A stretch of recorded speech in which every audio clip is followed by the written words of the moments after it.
اعوذ باللہ من الشیطان الرجیم بسم اللہ الرحمن الرحیم ان تجتنبوا کبائر ما تنہون عنہ نکفر عنکم سیئاتکم صدق اللہ العلی العظیم۔ محترم علماء کرام، عزیزوں اور بھائیوں، آج یہاں اجتماع میں خیر آباد، مئو، کوپا گنج، ادری، گھوسی، ہر جگہ کے احباب اکٹھا ہیں، اور یہ مجلس اصلاحی مجلس ہے، اس لیے اس میں اپنی اصلاح سے متعلق ہی کچھ ضروری باتیں عرض کی جائیں گی۔ اس وقت یہ عرض کرنا چاہتا ہوں کہ معمولات کے سلسلے میں متعلقین کو جو ہدایات دی جاتی ہیں اس میں دو قسم کی چیزیں ہوتی ہیں۔ کچھ کام وہ ہوتے ہیں جن کو کرنے کی ہدایت دی جاتی ہے، اور کچھ کام وہ ہوتے ہیں کہ جن سے رکنے کی تاکید کی جاتی ہے۔ معمولات میں کرنے والے جو کام ہیں ان میں سب سے زیادہ اہمیت نماز باجماعت کی پابندی کرنا ہے، دوسرے نمبر پہ قرآن پاک کی تلاوت ہے، اور تیسرے نمبر پر صبح و شام کی تسبیحات یا ذکر جہری کا عمل ہے۔ عام طور سے ذہن یہ ہے کہ لوگ ذکر اور تسبیح کی پابندی کو زیادہ اہم سمجھتے ہیں اور قرآن پاک کی تلاوت کو نظر انداز کر دیتے ہیں۔ یہ طریقہ صحیح نہیں ہے۔ قرآن افضل الذکر ہے، اللہ کا کلام ہے، نماز فرض ہے اور جماعت کی تاکید ہے، اس لیے سب سے زیادہ اہتمام تو مسجد کے اندر باجماعت نماز کا ہونا چاہیے، لیکن اس کے بعد دوسرا نمبر تلاوت قرآن پاک کا ہے، جس میں ایک تو یومیہ تلاوت ہے کہ روزانہ کچھ نہ کچھ مقدار قرآن پاک کی تلاوت میں شامل ہونی چاہیے۔ زیادہ سے زیادہ 40 دن کے اندر قرآن پاک مکمل ہو جائے، اس سے زیادہ نہیں، ورنہ ہمارے معمولات کے کتابچے میں تو تفصیل چھپی ہوئی ہے کہ حفاظ کرام کو روزانہ 3 پارے تلاوت کرنی چاہیے، اور جو لوگ حافظ نہیں ہیں ان کو کم از کم 1 پارہ دیکھ کر پڑھ لینا چاہیے۔ یہ بھی لکھا ہے کہ سنن نوافل میں پڑھنا مناسب ہے، تو 1 پارے سے کم کی تو کوئی گنجائش نہیں رہتی۔ پھر بھی اگر کسی عذر کی بنا پر، کسی مشغولیت کی بنا پر کسی دن پارہ پورا نہ ہو سکا تو 40 دن کے اندر قرآن کی تلاوت ضرور مکمل ہو جانی چاہیے۔ اس کے بعد اہمیت ہے تسبیحات کی اور ذکر کی، لیکن لوگ جو اہمیت دیتے ہیں وہ تسبیح کو اہمیت دیتے ہیں، تلاوت کو اہمیت نہیں دیتے، اور یہ کہتے ہیں الحمدللہ معمولات پورے ہو رہے ہیں، یا خدا نخواستہ معمولات کی پابندی نہیں ہو رہی ہے، تو ذہن میں صرف تسبیحات اور ذکر کا خیال رہتا ہے، تلاوت کو گویا معمولات میں سمجھتے ہی نہیں۔ تو آج کی مجلس میں ایک تو بہت اہمیت کے ساتھ یہ بات عرض کرنی ہے کہ تلاوت قرآن پاک کا زیادہ اہتمام کرنا چاہیے۔ بالفرض اگر کسی کے پاس اتنا وقت نہیں ہے کہ دونوں کام پورا ہو سکے تو اس کو اولیت تلاوت کو دینی چاہیے کہ تلاوت ضرور کرے اور تسبیحات کے اندر کچھ تخفیف کر لے۔ اسی طرح تلاوت قرآن پاک میں ایک تو یومیہ تلاوت ہے، پھر کچھ صورتیں ہیں، فجر کے بعد سورہ یاسین، اور اگرچہ ظہر کے بعد سورہ رحمان اور عصر کے بعد سورہ نبأ کا بھی معمولات میں ذکر ہے، لیکن اگر یہ نہ ہو سکے تو کم سے کم صبح و شام کی صورتوں کی تلاوت کر لینی چاہیے، یعنی فجر کے بعد سورہ یاسین اور شام کو سورہ واقعہ اور سورہ تبارک الذی کی تلاوت ہو جائے، ان کی برکات بہت زیادہ ہیں۔ ایسے ہی جمعہ کے دن سورہ کہف کی تلاوت کا بھی التزام کرنا چاہیے، اس کی بڑی برکت ہے۔ ویسے اس میں گنجائش ہے کہ جمعرات کی مغرب کے بعد سے لے کر جمعہ کے دن مغرب سے پہلے تک جس وقت بھی تلاوت کر لے گا وہ جمعہ کے دن کی تلاوت سمجھی جائے گی۔ یہ ضروری نہیں ہے بالکل کہ جمعہ کی نماز سے متصل ہی پہلے یا بعد میں اس کو کیا جائے۔ تیسرے نمبر پر اذکار ہیں۔ اذکار کو بالکلیات چھوڑنا صحیح نہیں ہے۔ اگر کسی عذر کی بنا پر مشغولیت ہے، طبیعت میں بشاشت نہیں ہے، سفر کی حالت ہے، اس کی وجہ سے ذکر کی پابندی نہیں ہو پا رہی ہے، پوری مقدار نہیں پڑھی جا رہی ہے، تو مکمل ترک کرنے کے مقابلے میں تھوڑی سی مقدار گھٹا کے اپنے ذکر کو، اپنی تسبیح کو پورا کر لیں، تاکہ تسلسل باقی رہے کہ تمام معمولات کے اندر تسلسل اور پابندی کو اصلاح حال میں بڑا دخل ہے۔ جیسے دوائیں ہوتی ہیں کہ دوا اگر وقت پر استعمال کی جائے اور ہر خوراک اپنے وقت پر پڑتی رہے تو وہ صحت جسمانی کے اندر پورا کام کرتی ہے، لیکن اگر ایسا معمول رہے کہ جب جی چاہا دوا کھا لی، جب جی چاہا چھوڑ دیا، تو دوا اپنا کام نہیں کرتی۔ یہ اذکار، یہ معمولات جہاں باعث اجر و ثواب ہیں، وہیں روحانی بیماریوں کا علاج بھی ہیں۔ جیسے جسمانی دواؤں کے اندر اوقات کی اور مقدار کی اور خوراک کی پابندی کرنا شفا میں مؤثر ہوتا ہے، اسی طرح ان معمولات کی پابندی کا بھی انسان کے اخلاق میں اور اخلاق کی درستگی میں بڑا دخل ہے۔ یہ تو وہ چیزیں ہوئیں جن کو کرنے کی تاکید کی جاتی ہے، اور عمومی طور پر ایک ہدایت یہ دی جاتی ہے کہ ہر عمل کے اندر سنت کا اہتمام کریں۔ سنت میں دو چیزیں آتی ہیں، ایک سنن قولیہ اور ایک سنن فعلیہ۔ سنن فعلیہ کا مطلب یہ ہے کہ ہر کام سنت کے مطابق کرنا چاہیے۔ ایک تو کچھ معاملات ہیں کہ ہماری شادی بیاہ سنت کے مطابق ہو، تجارت سنت کے مطابق ہو۔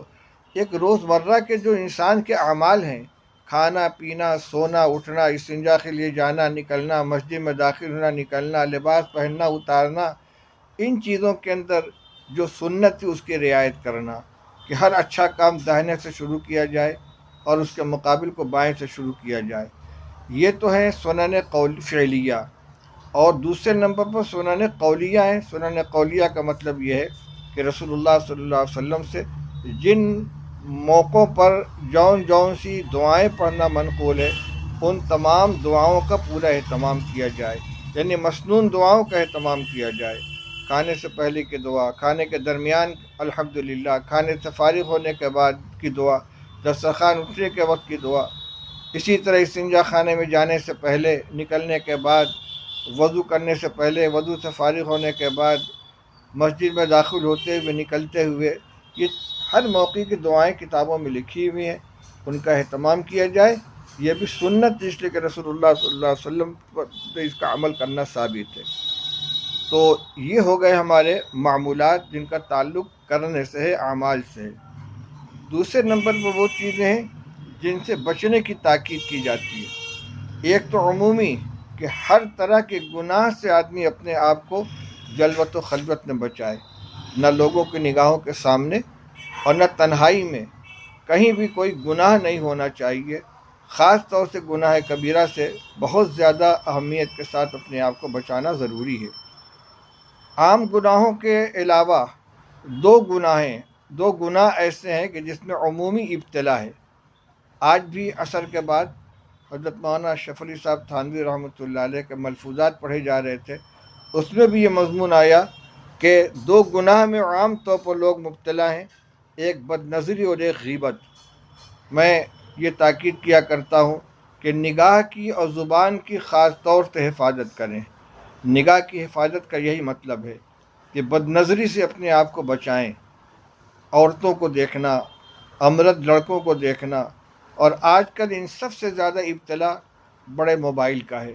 بڑے موبائل کے اندر فلمیں ہوتی ہیں، ویڈیوز ہوتے ہیں، گندی تصویریں ہوتی ہیں، ناچ ہے، ڈانس ہے، معلوم نہیں کیا کیا چیزیں ہوتی ہیں، اور بڑے متقی پرہیزگار ہیں شکل و صورت کے اعتبار سے، امام صاحب ہیں، مولانا صاحب ہیں، لیکن جب تنہائی کے اندر بیٹھے ہوئے ہاتھ میں موبائل ہے، کیا دیکھ رہے، کیا سن رہے، کسی کو پتہ نہیں ہوتا۔ یہ آنکھوں کا زنا ہے، اور دماغ اور خیالات کو بھی اگر اس میں مبتلا کر رکھا ہے تو یہ خیالات کا بھی زنا ہے۔ اس سے بہت زیادہ اہتمام کے ساتھ بچنا چاہیے۔ بدنظری سے بچنے کا معنی صرف عورتوں اور بچوں کو دیکھنے سے بچنا نہیں ہے، بلکہ آج کل بدنظری کا سب سے بڑا ذریعہ ملٹی میڈیا موبائل ہے۔ عام طور سے لوگوں کے پاس یہ موبائل ہوتا ہے اور لوگ اس کو استعمال کرتے بے محابہ۔ اس سے بچنا بہت ضروری ہے۔ یاد رکھیے کہ بد نظری سب سے زیادہ جو ہے یہ خطرناک اور مضر ہے۔ جو آدمی ذکر، تلاوت، تسبیح اور دیگر راستوں سے اپنے قلب کی صفائی کرنا چاہتا ہے، اللہ سے تعلق قائم کرنا چاہتا ہے، دل میں نورانیت پیدا کرنا چاہتا ہے، سب کچھ کرنے کے بعد ایک بد نظری سے وہ ساری نورانیت جو ہے وہ ظلمت کے اندر تبدیل ہو جایا کرتی ہے۔ حضرت مولانا محمد زکریا صاحب رحمۃ اللہ علیہ اپنے ماہانہ اور پورے رمضان کے اعتکاف کے بعد جب متعلقین کو رخصت کے وقت ہدایت دیتے تھے تو اس میں 3 باتوں کا بہت زیادہ اہتمام کے ساتھ تکرار فرماتے تھے ہر سال کہ پیارو 3 چیزوں سے بچنا، صحبت ناجنس یعنی خالص دنیا داروں کے ساتھ بیٹھنا، دنیا کی باتیں کرنا، نمبر 2 مشتبہ غذاؤں سے اپنے آپ کو بچانا، اور نمبر 3 بد نظری سے بچانا۔ فرمایا کہ پورے رمضان کی محنت، مجاہدہ، اعتکاف، تلاوت، ذکر، مراقبہ، اس سے جو کچھ اللہ کے فضل سے حاصل ہوا ایک بد نظری کے ذریعے یہ سب ضائع ہو جائے گا۔ اس کو شیطان کا تیر کہا گیا ہے۔ اس لیے آج کی اس مجلس میں ایک تو اس کا خیال کریں کہ اپنے نگاہ کی حفاظت کا عزم کرے ہو، اپنے فائدے کے لیے، اپنے نفع کے لیے، اپنے کو نقصان سے بچانے کے لیے۔ دوسری چیز ہے زبان کی حفاظت۔ زبان کی حفاظت میں غیبت ہے، جھوٹ ہے، چغلی ہے، الزام تراشی ہے، اور کچھ بھی نہیں تو کثرت کلام، زیادہ بولنا، زیادہ باتیں کرنا، بک بک کرنا، بحث کرنا، یہ جو ہے یہ بھی نقصان دہ ہے۔ بڑوں نے لکھا ہے، آج بھی مولانا تھانوی رحمۃ اللہ علیہ کے مجلس میں یہ بات ان کے ملفوظات میں آئی تھی کہ متقدمین کے یہاں 4 قسم کے مجاہدے تھے، ایک قلت کلام، ایک قلت طعام، ایک قلت منام، ایک قلت اختلاط مع الانام۔ کم کھانا، کم سونا، کم بولنا، لوگوں کے ساتھ کم ملنا جلنا۔ فرماتے ہیں کہ آج قوا کمزور ہو گئے ہیں، اس لیے کھانے اور سونے کے بارے میں تو پابندی نہیں ہے، بقدر ضرورت کھائے اور پیے، لیکن باقی 2 چیزیں یعنی بولنے میں بے احتیاطی اور زیادہ لوگوں کے ساتھ بیٹھنا، مجلسیں قائم کرنا، اختلاط رکھنا، یہ بہرحال اب بھی ضروری ہے اور یہ انسان کے لیے نقصان دہ ہے۔ تو آج کی مجلس میں میں نے آپ کے سامنے 3 باتیں رکھی ہیں۔ ایک تو یہ کہ معمولات کے اندر تلاوت قرآن پاک کی اہمیت کو سمجھنا چاہیے اور اس کو نظر انداز نہیں کرنا چاہیے۔ دوسری چیز یہ کہ معمولات کی جو ترتیب ہے اس کی رعایت ہونی چاہیے، جو چیز جتنی زیادہ اہم ہے اس کو اسی اہتمام کے ساتھ انجام دینا چاہیے۔ اور تیسری بات یہ بتلائی ہے کہ جن چیزوں سے بچنا ضروری ہے ان سے بچنے کے بھی پورا اہتمام کیا جائے، جس میں خاص طور سے زبان کی حفاظت اور نگاہ کی حفاظت کا اہتمام کرنا ہے۔ غیبت، جھوٹ، چغلی، الزام تراشی، اپنی زبان سے کسی کو تکلیف پہنچانا، ان تمام چیزوں سے اپنے کو بچائیں، اور کثرت کلام سے اپنے آپ کو بچائیں، لا یعنی گفتگو سے بچائیں، اور نگاہ کی حفاظت کریں۔ موبائل کا استعمال صرف ضروری کام کے لیے کریں، مثلا کہیں فون کرنا ہے، کوئی میسج ہے، کیلکولیٹر استعمال کرنا ہے، لیکن بیٹھے ہوئے چیٹنگ کر رہے ہیں، موبائل کو دیکھ رہے ہیں اور دنیا بھر کی تصویریں دیکھ رہے ہیں، یہ کسی طرح مناسب نہیں ہے، اس سے اپنے آپ کو بچانا چاہیے۔ اللہ تعالی ہم سب کو عمل کرنے کی توفیق عطا فرمائے۔ وآخر دعوانا الحمدللہ رب العالمین۔ سب سے سلام کر دیجیے میرا۔ السلام علیکم ورحمۃ اللہ وبرکاتہ۔ اللہم صلی علی سیدنا مولانا محمد وآلہ وصحبہ بارک وسلم۔ ربنا آتنا فی الدنیا حسنۃ وفی الآخرۃ حسنۃ وقنا عذاب النار۔ اللہم وفقنا لما تحب وترضى من القول والفعل والعمل والنیت والخدا۔ یا حی یا قیوم برحمتک نستغیث، اصلح لنا شأننا کلہ ولا تکلنا الی انفسنا طرفۃ عین۔ یا اللہ ہم سب کے جمع ہونے کو قبول فرما۔ اے اللہ اپنی مرضیات والے عمل کی توفیق عطا فرما۔ اے اللہ ہمارے اخلاق کی بھی اصلاح فرما دے، ہمارے اعمال کی بھی اصلاح فرما دے، ہمارے معاملات کی بھی اصلاح فرما دے، ہمارے ظاہر و باطن کو سنوار دے، ہماری خواہشات کو بھی درست فرما دے، ہماری نگاہوں کی حفاظت فرما، ہماری زبان کی حفاظت فرما، اپنا پاک نام لینے کی توفیق عطا فرما، قرآن پاک کے تلاوت کی حلاوت نصیب فرما، اپنے ذکر کی لذت نصیب فرما، نمازوں کا اہتمام کرنے کی توفیق عطا فرما، اپنے حقوق ادا کرنے کی بھی توفیق عطا فرما، اپنے بندوں کے حقوق ادا کرنے کی بھی توفیق عطا فرما۔ دین کی جو باتیں ہمارے کانوں میں پڑیں ان پر پورا عمل کرنے کی توفیق عطا فرما، برکت والی حلال روزی عطا فرما، حرام و مشتبہ سے ہماری حفاظت فرما۔ ربنا آتنا فی الدنیا حسنۃ وفی الآخرۃ حسنۃ وقنا عذاب النار۔ صلی اللہ تعالی علی خیر خلقہ محمد وآلہ وصحبہ اجمعین برحمتک یا ارحم الراحمین۔ السلام علیکم ورحمۃ اللہ وبرکاتہ۔